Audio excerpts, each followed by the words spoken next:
দুনিয়াতে যাই করুন মনোযোগ দিলে কোনো জিনিস হয় না, এরকম খুব কম জিনিস আছে। আমি এজ এ একজন ক্রিকেটার হতে পারতাম আমার মনে হয়। আমি সেকেন্ড ডিভিশন লিগ খেলছি, আমাদের মোসাদ্দেক হোসেন যে খেলে অনেক লেগ স্পিনার, ভালোভাবে লেগ স্পিন করতাম।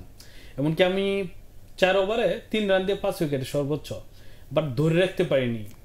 এটা আমার ব্যর্থতা মনে হয় মাঝে মাঝে। তো আবার এখন যেভাবে সফল হচ্ছি, এখন আর মনে হয় না যে আমি কোনো কাজে ব্যর্থ। তবে আমার যে সামনের চিন্তা ভাবনা, আমি কোনো কাজ আগে যে সব এলাকায় বিজনেস করতাম সেটা রুরাল এরিয়া ছিল। এখন বর্তমানে আমাদের উপজেলা সদরে এ টু জেড বেস্ট ইলেকট্রনিক্স, আমার একটা স্যামসাং ইলেকট্রা এক্সক্লুসিভ শোরুম, যেটা উদ্বোধন হয়নি বাট প্রোডাক্ট সেল হচ্ছে, কয়েকদিনের মাঝখানে উদ্বোধন করব। সেখানে আবার A to Z best decorator, wedding and event management একসাথে। আর ওখানে আমার লালচিনির অফিস নিয়েছি, যেন একসাথে থেকে আমি 3টা বিজনেস চালাতে পারি।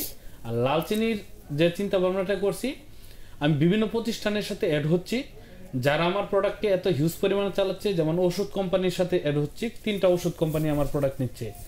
বিভিন্ন কবিরাজ এলোপ্যাথি ওষুধ তৈরি করার জন্য আমাদের প্রোডাক্ট নিচ্ছে। বায়োফ্লক প্রজেক্ট ওষুধ নিচ্ছে, আমাদের লালচিনি নিচ্ছে বায়োফ্লক তৈরি করার জন্য।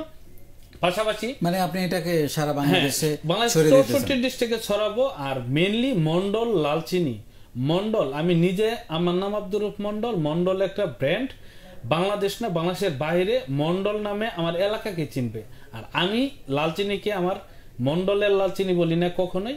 লালচিনি হলো ময়মনসিংহ ডিস্ট্রিক্টের লালচিনি।